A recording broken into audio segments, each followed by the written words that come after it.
વિદ્યાર્થી મિત્રો, પૂજા વિદ્યાલય ઓનલાઈન શિક્ષણમાં આજે પ્રકરણ 2માં સમભારિકો અને સમસ્થાનિકો વિશે આપણે અભ્યાસ કરીશું. આપણે અગાઉના લેક્ચરમાં પરમાણુ ક્રમાંક ઝેડ અને દળ ક્રમાંક અથવા પરમાણુ દળાંક એ વિશે અભ્યાસ કરી ગયા છે. જ્યારે આપણે કોઈ સંજ્ઞા વડે તત્વને દર્શાવવાનું હોય છે ત્યારે સંજ્ઞા લખવાની હોય છે, જેમ આપણે અહીંયા એક્સ લખ્યો છે.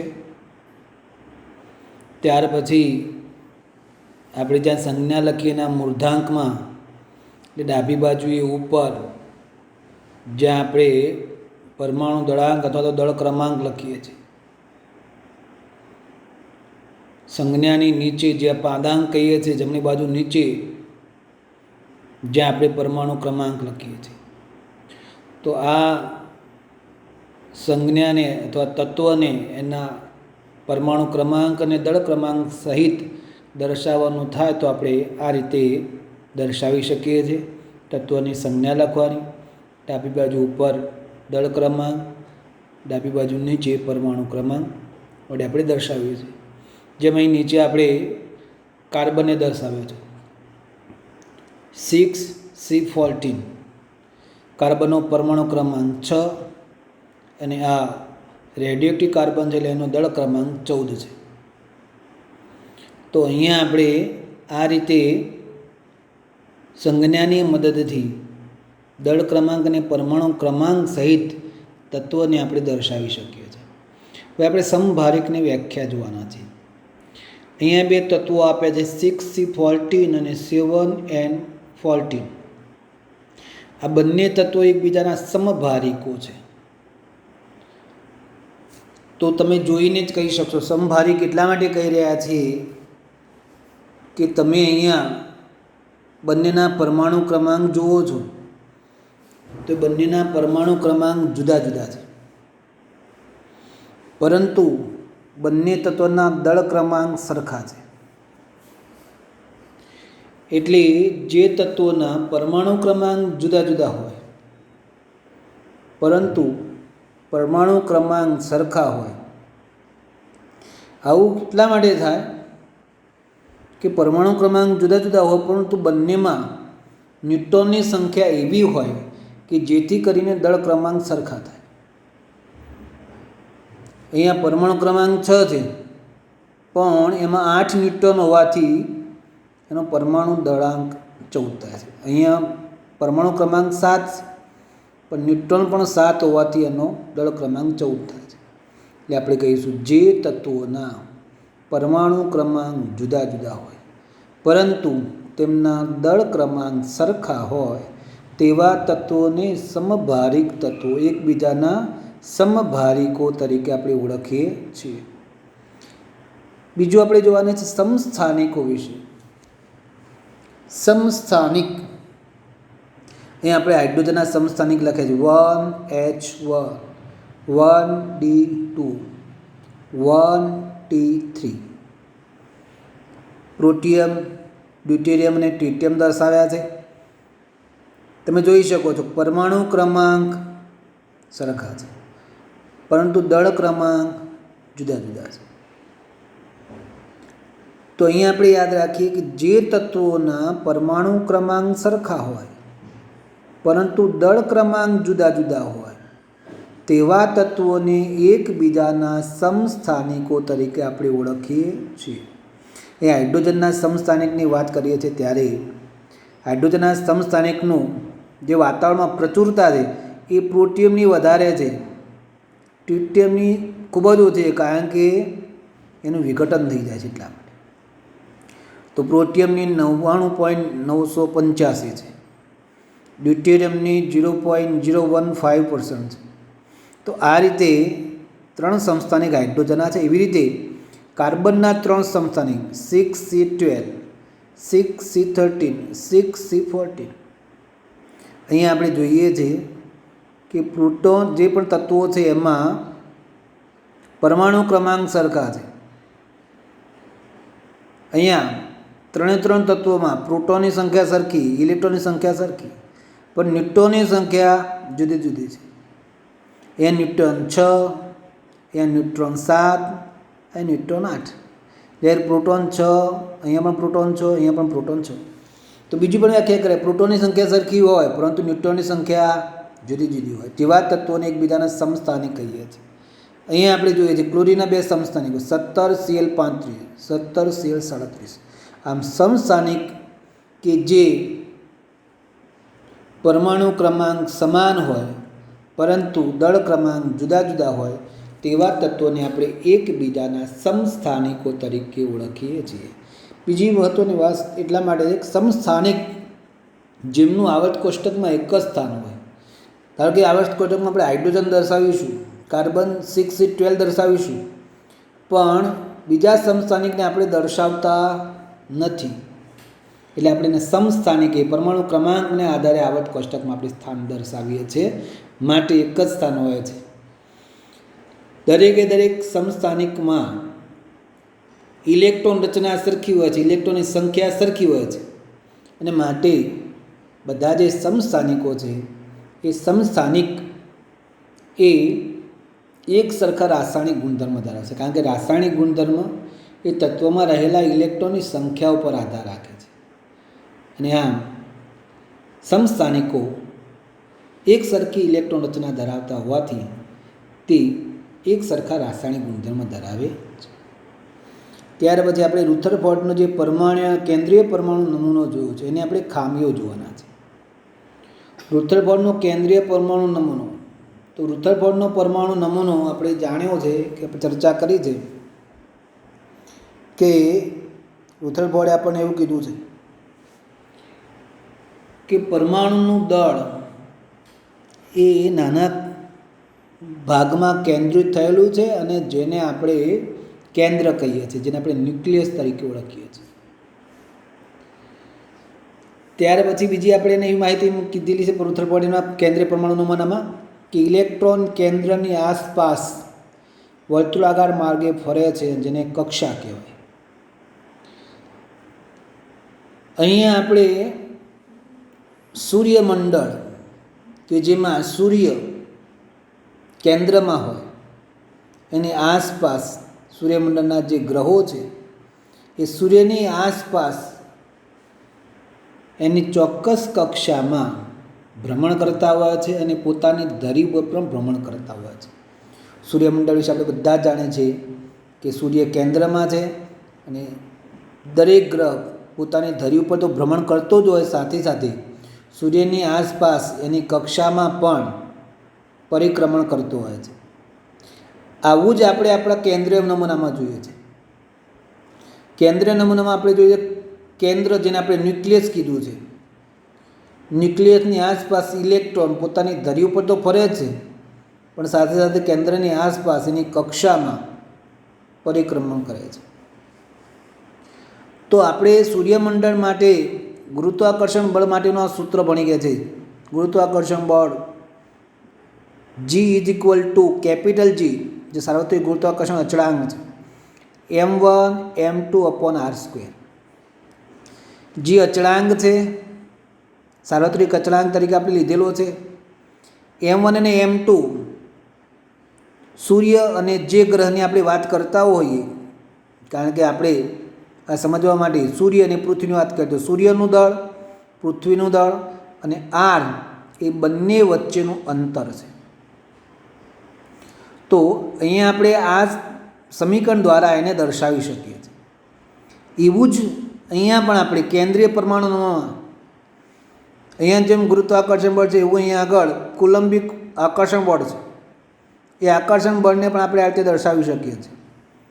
ઇલેક્ટ્રોનનો વીજભાર, કેન્દ્રનો વીજભાર, એમના વચ્ચેનું અંતર r, એટલે આપણે અને અચળાંક k, એટલે લખ્યું છે કુલંબિક આકર્ષણ બરાબર k × q1 q2/r², જ્યાં k સપ્રમાણતા અચળાંક છે, q1 q2 એ કેન્દ્ર અને ઇલેક્ટ્રોનના વીજભાર છે, અને આર એમના વચ્ચેનું અંતર છે અને એનો વર્ગ લીધેલો છે.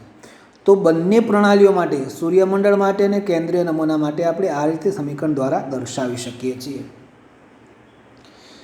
પણ મેક્સવેલ નામના વૈજ્ઞાનિક આપણને એવું કહે છે, એમના વિદ્યુત ચુંબકીય વિકિરણનો જે સિદ્ધાંત છે,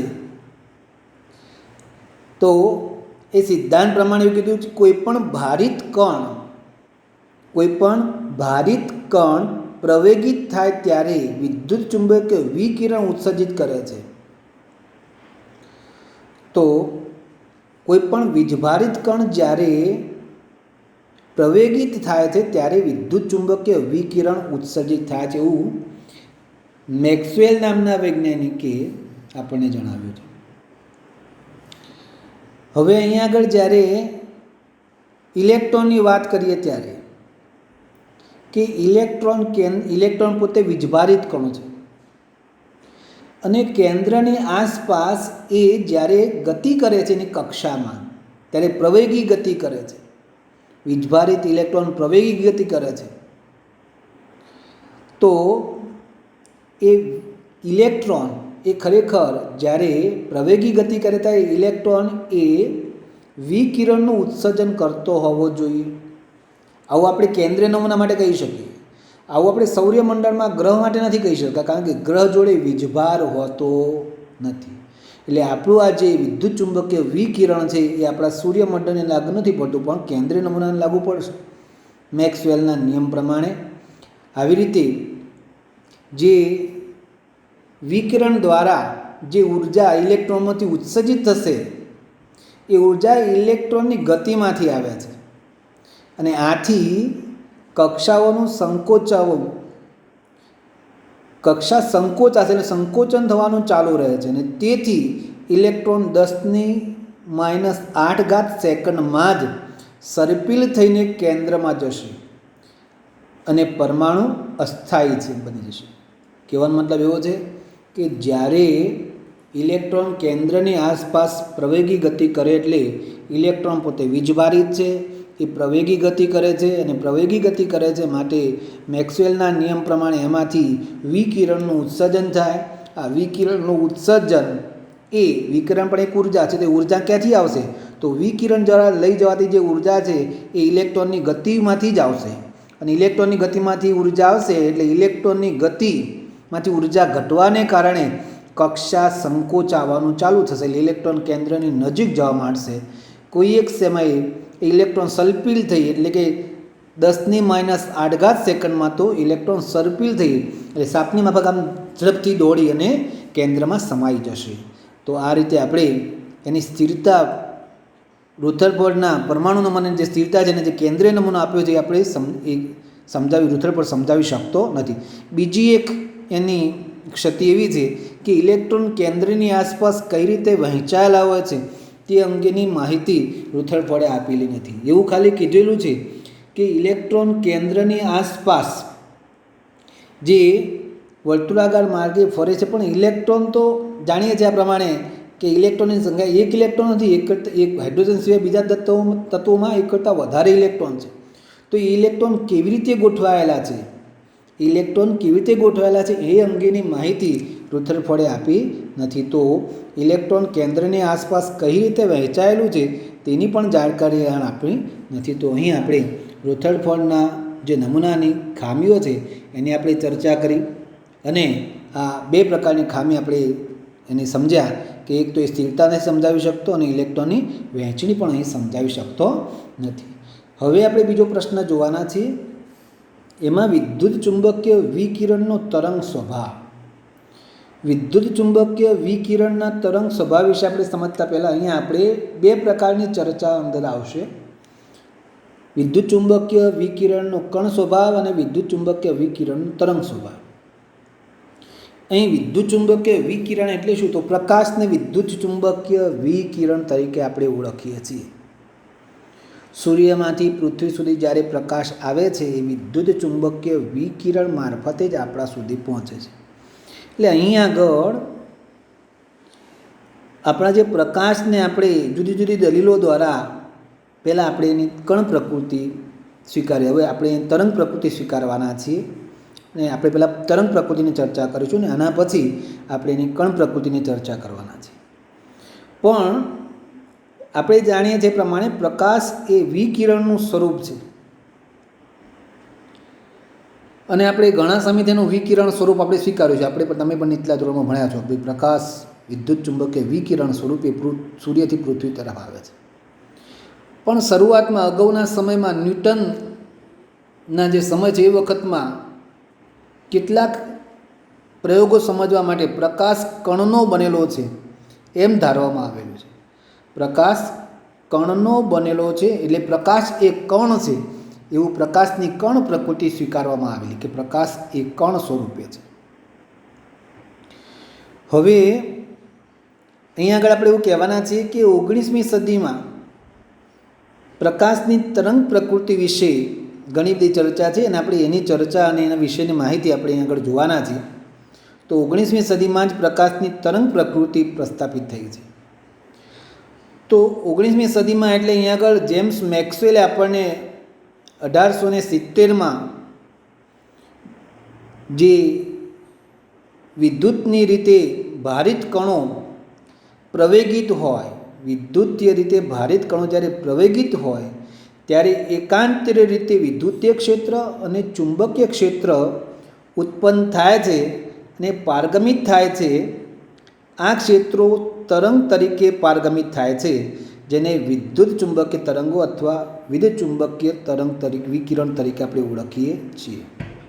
અહીંયા આપણે આ માહિતી જે મેક્સવેલે આપી છે ફરી એકવાર જોઈ લઈએ કે 1870માં મેક્સવેલે એવું કીધું છે કે વિદ્યુતીય રીતે ભારિત કણો જ્યારે પ્રવેગ હેઠળ હોય ત્યારે એકાંતર રીતે વિદ્યુતીય અને ચુંબકીય ક્ષેત્ર ઉત્પન્ન કરે છે અને પારગમિત થાય છે. એટલે કે જ્યારે એ પ્રવેગી ગતિ કરતા હોય ત્યારે વિદ્યુતીય ક્ષેત્ર પણ ઉત્પન્ન કરતા હોય અને ચુંબકીય ક્ષેત્ર પણ કરતા હોય અને પારગમિત થતા હોય એટલે ગતિ કરતા હોય અને એ તરંગ તરીકે પારગમિત થતા હોય, તરંગ સ્વરૂપે ગતિ કરતા હોય છે એવું મેક્સ અહીંયા આપણને જેમ્સ મેક્સવેલે કહ્યું છે.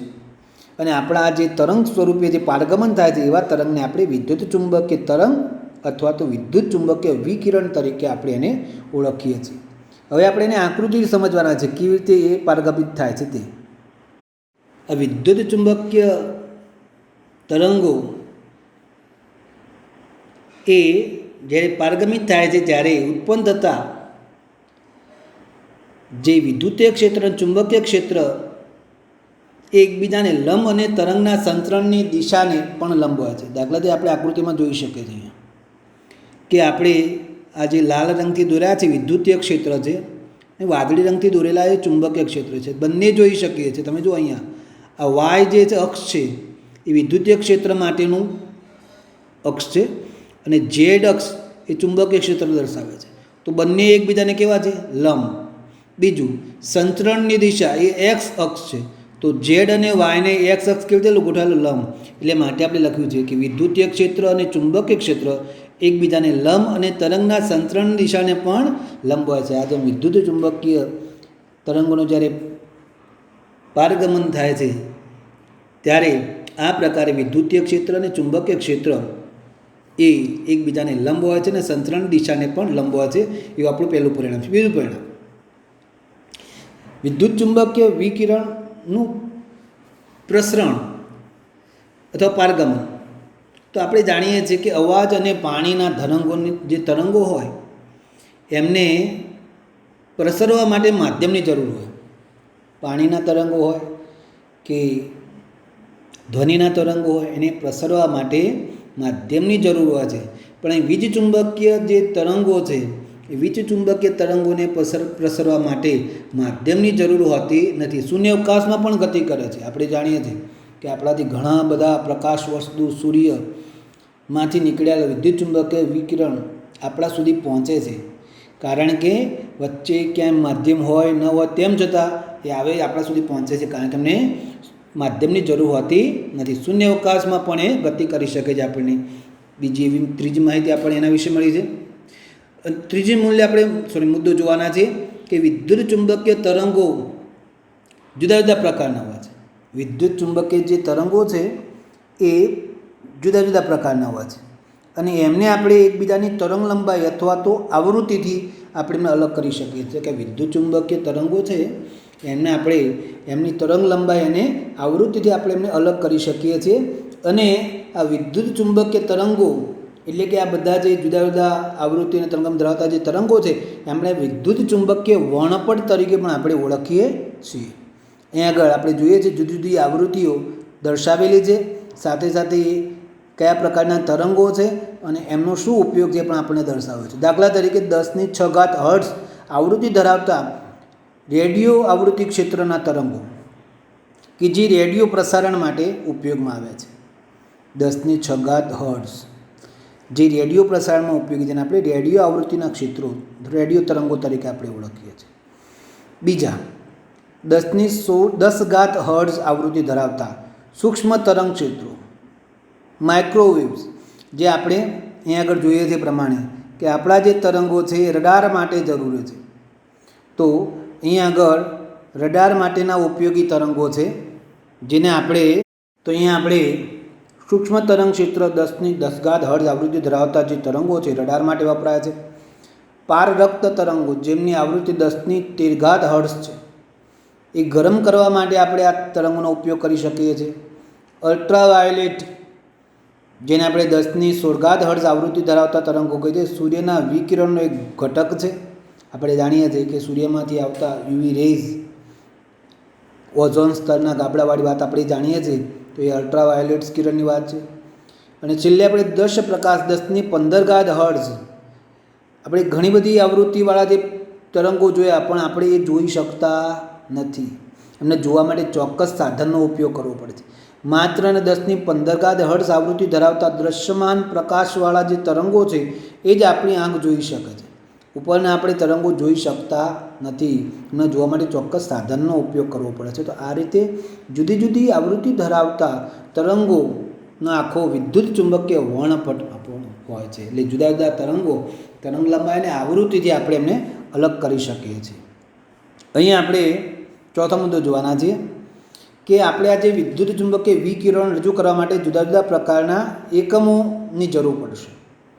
દાખલા આવૃત્તિની આપણે વાત કરીએ છીએ, તો આવૃત્તિ શું છે? તો આવૃત્તિ માટે લખ્યું છે કે 1 સેકન્ડમાં આપેલા બિંદુમાંથી પસાર થતા તરંગોની સંખ્યાને આવૃત્તિ ન્યુ કહે છે.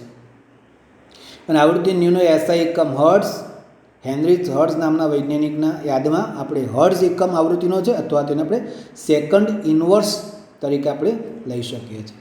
તો અહીંયા આવૃત્તિના આપણા એકમમાં આપણે હર્ટ્ઝ અથવા સેકન્ડ ઇન્વર્સ જે એસઆઈ એકમ છે. તો આવૃત્તિ કોને કહેવાય? તો 1 સેકન્ડમાં આપેલા બિંદુમાંથી પસાર થતા તરંગોની સંખ્યા, જેને આપણે આવૃત્તિ તરીકે ઓળખીએ છીએ.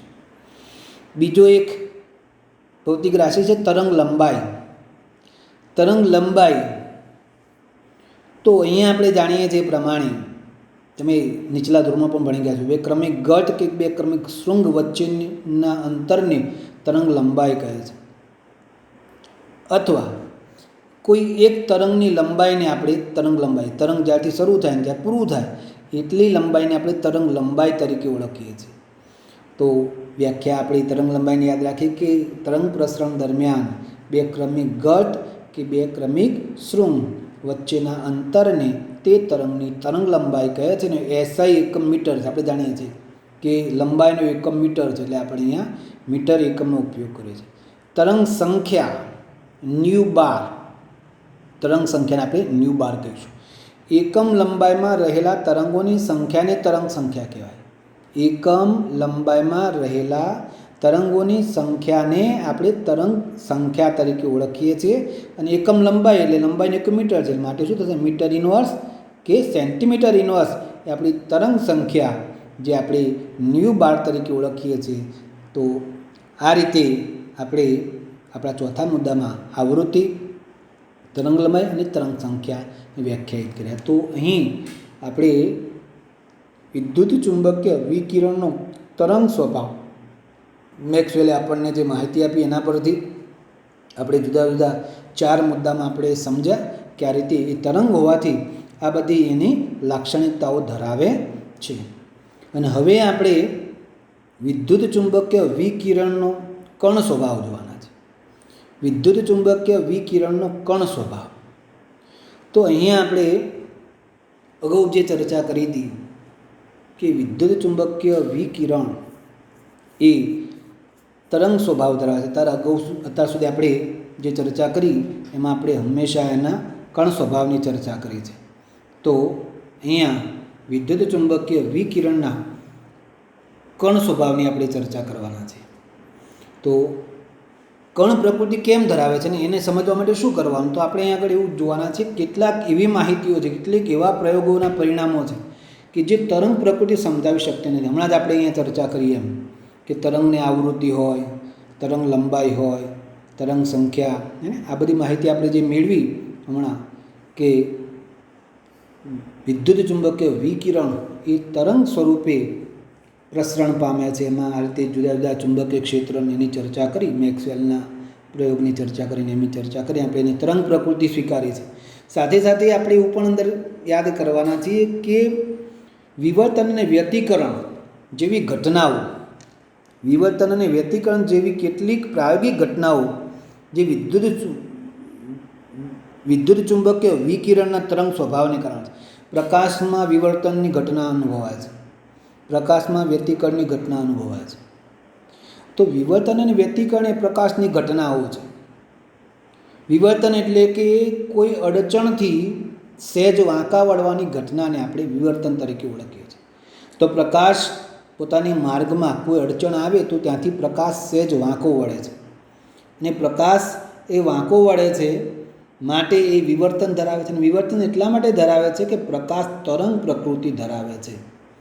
અને માટે અહીંયા આગળ આપણે એવું કહેવાના છીએ કે વિદ્યુત ચુંબકીય વિકિરણનો જે કણ સ્વભાવ છે એના માટે આપણે કેટલાક પ્રાયોગિક પરિણામો મૂક્યા છે અહીંયા. પણ સાથે સાથે સૌથી પહેલાં આપણે કહીએ છીએ કે ખરેખર વિવર્તન અને વ્યતિકરણ જેવી કેટલીક પ્રાયોગિક ઘટનાઓ છે જે વિદ્યુત ચુંબકીય વિકિરણના તરંગ સ્વભાવને સમજાવી શકાય છે. એટલે કે વિવર્તન અને વ્યતિકરણ એ વિદ્યુત ચુંબકીય વિકિરણનો તરંગ સ્વભાવ સમજાવે છે. પણ આપણને આપેલી આ બીજી માહિતીઓ છે, જે પ્રાયોગિક માહિતી છે કે જે આપણો આ તરંગ પ્રકૃતિ સમજાવી શકતું નથી, એટલે આપણે એવી દલીલ કરવા જઈ રહ્યા છીએ કે તો ખરેખર વિદ્યુત ચુંબકીય વિકિરણ એ કણ પ્રકૃતિ ધરાવતો હોવો જોઈએ. એમાં પહેલો પ્રાયોગિક માહિતી છે કે ગરમ પદાર્થો એટલે કે કાળા પદાર્થોમાંથી ઉત્સર્જિત થતા વિકિરણનો સ્વભાવ. જ્યારે ગરમ પદાર્થો હોય, કાળા પદાર્થો, અહીંયા ગરમ પદાર્થો એટલે તમે કોઈ પદાર્થને ગરમ કરી ત્યારે એમાંથી વિકિરણોનું ઉત્સર્જન થતું હોય છે. રેડિયોએક્ટિવ પદાર્થોની પણ આપણે વાત કરી, જ્યારે એમાંથી જ્યારે વિકિરણનું ઉત્સર્જન થાય ત્યારે એ વિકિરણનો સ્વભાવ આપણે આ તરંગ પ્રકૃતિથી સમજી શકતા નથી. બીજો પ્રાયોગિક માહિતી એવી છે કે ધાતુની સપાટી પર જ્યારે વિકિરણ અથડાય છે ત્યારે ઇલેક્ટ્રોન ઉત્સર્જિત થાય છે, જેને આપણે ફોટો ઇલેક્ટ્રિક અસર કહીએ છીએ. ધાતુની સપાટી પર જ્યારે આપણે વિદ્યુત ચુંબકીય વિકિરણ પ્રકાશ ફેંકવામાં આવે છે ત્યારે ધાતુમાંથી ઇલેક્ટ્રોન મુક્ત થાય છે, જેને આપણે ફોટો ઇલેક્ટ્રિક અસર. તો ફોટો ઇલેક્ટ્રિક અસર ત્યારે જ સમજી શકીએ જો આપણે પ્રકાશ વિદ્યુત ચુંબકીય વિકિરણની તરંગ પ્રકૃતિ જો ધ્યાનમાં લઈએ તો આપણે ફોટો ઇલેક્ટ્રિક અસર સમજી શકતા નથી. જો આપણે કણ પ્રકૃતિ સ્વીકારીએ તો જ ફોટો ઇલેક્ટ્રિક અસર સમજી શકાય છે. એટલે તરંગ પ્રકૃતિ આપણને આ ફોટો ઇલેક્ટ્રિક અસર સમજાવી શકતી નથી. ત્યાર પછીની આપણી ત્રીજી માહિતી, ઘન પદાર્થની ઉષ્માધારિતામાં થતું વિચલન તાપમાનનું વિધેય છે. ઉષ્માધારિતા તો ઘન પદાર્થને ગરમ કરવા માટે અથવા એના તાપમાનમાં વધારો કરવા માટે જુદી જુદી ઉષ્માની જરૂર હોય છે. તો આ ઘન પદાર્થની ઉષ્માધારિતાનું જે વિચલન છે એ પણ આપણે આ તરંગ પ્રકૃતિ દ્વારા સમજી શકતા નથી. એ પણ સમજવા માટે આપણે વિદ્યુત ચુંબકીય વિકિરણ કણ સ્વભાવ ધરાવે છે એવું સ્વીકારવું પડે છે. ચોથી માહિતી, હાઇડ્રોજનના સંદર્ભમાં પરમાણુઓની રેખા વર્ણપટ. આપણે અગાઉના પ્રશ્નમાં હવે જોવાના છીએ હાઇડ્રોજન વર્ણપટ. તો કે હાઇડ્રોજનના પરમાણુમાં જ્યારે વિદ્યુત ચુંબકીય વિકિરણ દ્વારા ઉર્જા આપવામાં આવે એટલે હાઇડ્રોજનના પરમાણુમાંથી ઇલેક્ટ્રોન ઉત્તેજિત અવસ્થામાં જશે, ત્યાંથી નીચી શક્તિ સપાટી આવશે ત્યારે વિકિરણનું ઉત્સર્જન કરે છે અને આપણને રેખા વર્ણપટ મળે છે. તો આ રેખા વર્ણપટ મેળવવા માટે આપણે જે વિદ્યુત ચુંબકીય વિકિરણ છે એનો કણ સ્વભાવ સ્વીકારવો પડે. આપણે તરંગ સ્વભાવ ત્યાં સમજાવી શકતા નથી. તો અહીંયા આપણે 4 એવા પ્રાયોગિક માહિતી મૂકી છે કે જે આપણે વિદ્યુત ચુંબકીય વિકિરણના તરંગ સ્વભાવથી સમજી શકતા નથી, અને માટે આડકતરી રીતે આપણે એવું કહેવા જઈ રહ્યા છીએ તો પછી વિદ્યુત ચુંબકીય વિકિરણ એ તરંગ સ્વભાવને પણ કણ સ્વભાવ ધરાવતો હોવો જોઈએ. તો આ રીતે આપણે વિદ્યુત ચુંબકીય વિકિરણનો કણ સ્વભાવ વિશેની ચર્ચા